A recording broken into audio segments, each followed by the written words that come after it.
अरे अब कुछ मत पूछ विमला, लाख जतन करने के बाद भी महीने के आखिर तक हाथों में चमन्नी भी नहीं बच पाती। कभी अपने लिए कोई छोटी सी भी चीज लेनी हो तो 10 बार सोचना पड़ता है। तू सही कहती है, आमदनी तो बढ़ती नहीं, लेकिन दूसरी तरफ महंगाई दिन ब दिन बढ़ती ही जा रही है। राशन वाले का बिल, दूध वाले का उधार। अरे तुम औरतें बस इसी तरह जिंदगी भर रोती रहोगी। खुद के पैरों पे खड़े होने की सोचो, तब तुम्हें पैसों के लिए किसी का मुंह नहीं देखना पड़ेगा। अरे तू इतनी बड़ी बड़ी बातें कर रही है, तू ही बता दे हम क्या करें। हम औरतें चाहे तो कोई छोटा मोटा व्यापार कर सकती हैं, जैसे कि साड़ी बेचने का। सुधा की बातें सुन सब औरतें हंस पड़ती हैं।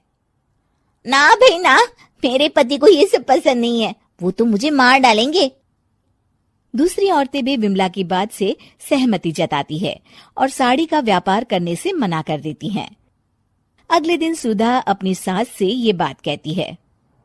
बस अब यही काम रह गया था, सारा दिन यही सब सोचती रहती हो।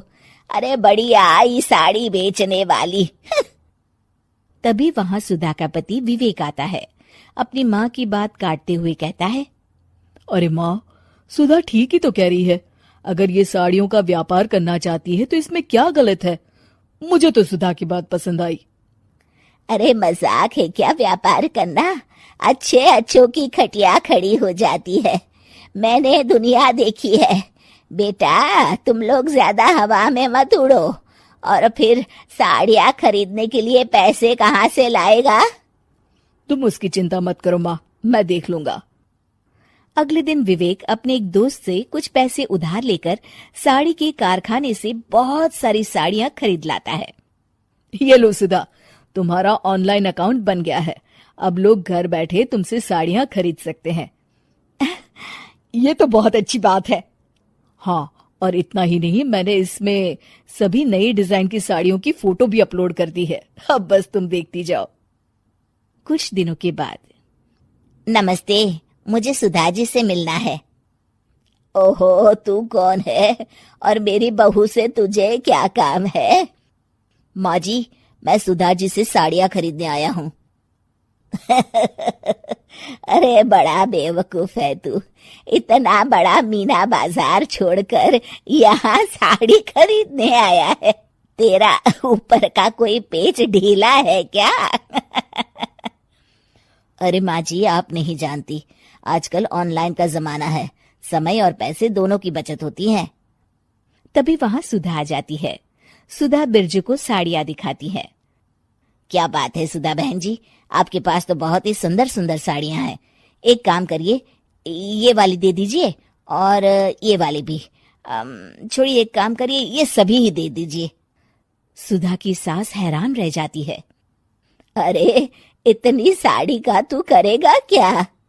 अरे माँ जी, मेरी बीवी पहनेगी। अरे कितनी बीवियां है तेरी? माँ जी आप भी ना, बीवी तो एक ही है। पहले तो मैं 2-4 साड़ियाँ लेने आया था, लेकिन अब पूरी 20 साड़ियाँ ले जा रहा हूँ। ये लीजिए सुधा बहन जी, आपके पैसे, चलता हूँ। धीरे धीरे सुधा के द्वारा घर में खोली गई छोटी सी दुकान चल पड़ती है और देखते ही देखते सुधा के घर ग्राहकों की लाइन लग जाती है। पैसों की आमदनी देख सुधा की सास की आंखें फटी की फटी रह जाती है। जा बहू, अब तू थोड़ा आराम कर ले, इन लोगों को मैं साड़ियाँ दिखा देती हूँ। माँ जी आप? अरे हाँ हाँ, अब जा भी। इस तरह सुधा की सास भी उसके कारोबार में हाथ बटाने लगती है। देखो सुधा, तुम्हारा व्यापार तो चल पड़ा। पिछले कुछ महीनों में इतनी कमाई हुई है कि तुम्हें यकीन नहीं होगा। सच? हाँ, और तुम्हें पता है माँ, दोस्त से लिया हुआ उधार भी चुकता करके अच्छे खासे पैसों की बचत भी हो गई है। सुधा की सास अपनी बहू और बेटी की कामयाबी पर बड़ा खुश होती है। बहू की तरक्की देख के मैं बहुत खुश हूँ बेटा। तूने साबित कर दिया कि अगर पति का सपोर्ट मिले तो पत्नी कुछ भी कर सकती है। जी माँ जी, आपने बिल्कुल सही कहा।